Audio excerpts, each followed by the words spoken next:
আজকে বিকেলবেলা দুটি ক্লাস ছিল, ড্রয়িং ক্লাস। একটা হচ্ছে কাশমুল কদমতলা, আর কাশমুল কদমতলার পরেই বীরশিবপুর বাস স্ট্যান্ডে একটা স্পেশাল বাড়িতে স্পেশাল ক্লাস। কিন্তু সকাল থেকেই নিম্নচাপ, তার জেরে সারাদিনটাই বৃষ্টি হচ্ছে। আর শৈল্পিক চেতনা তো কুড়ে কুড়ে খায়, ঘরে বসে থাকলে ভালোও লাগে না, কি আর করা যাবে। তখন দেখলাম একটা তাল আমার মেয়ে আমার হাতে দিল, বলল বাপি তুমি এই তালটাকে নিয়ে আজকে একটা ড্রয়িং করো।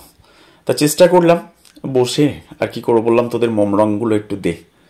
তা ভাদর মাসে তালের তো একটা কদর থাকে, তাই না, পার্বণ।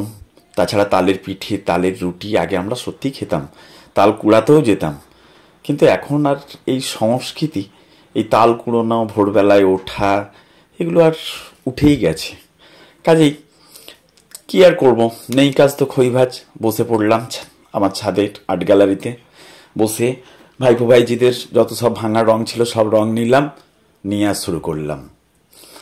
দেখুন আমার এই ক্রিয়েটিভিটি যদি ভালো লাগে, আপনারা প্রত্যেকে আমার গানটাও শুনতে থাকুন। বলি ওরে পাকা তাল, তোর বাইরেটা কুচকুচে কালো, ভিতরটা যে লাল। ও তোর ভাদর মাসে আছে কদর, ভাদর মাসে আছে কদর, থাকবি সুখে চিরকাল।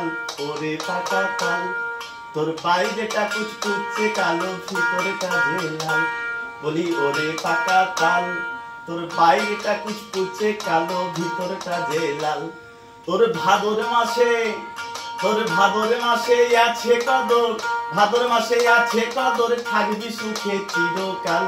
ওরে পাকা তাল, তোর বাইরেটা কুচকুচে কালো, ভিতরটা যে লাল।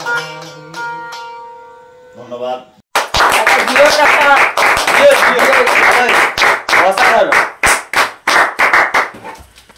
ধন্যবাদ বন্ধুরা। এত মেঘলা আকাশ, বৃষ্টির দিনেও চেষ্টা করলাম একটু আপনাদের আনন্দ দেওয়া বা বিনোদনের মধ্য দিয়ে খুশি করানোর। যদি ভালো লেগে থাকে তোমরা সবাই একটু লাইক কমেন্ট করো, শেয়ার করো। প্রত্যেককে আমার ধন্যবাদ, বুক ভরা ভালোবাসা।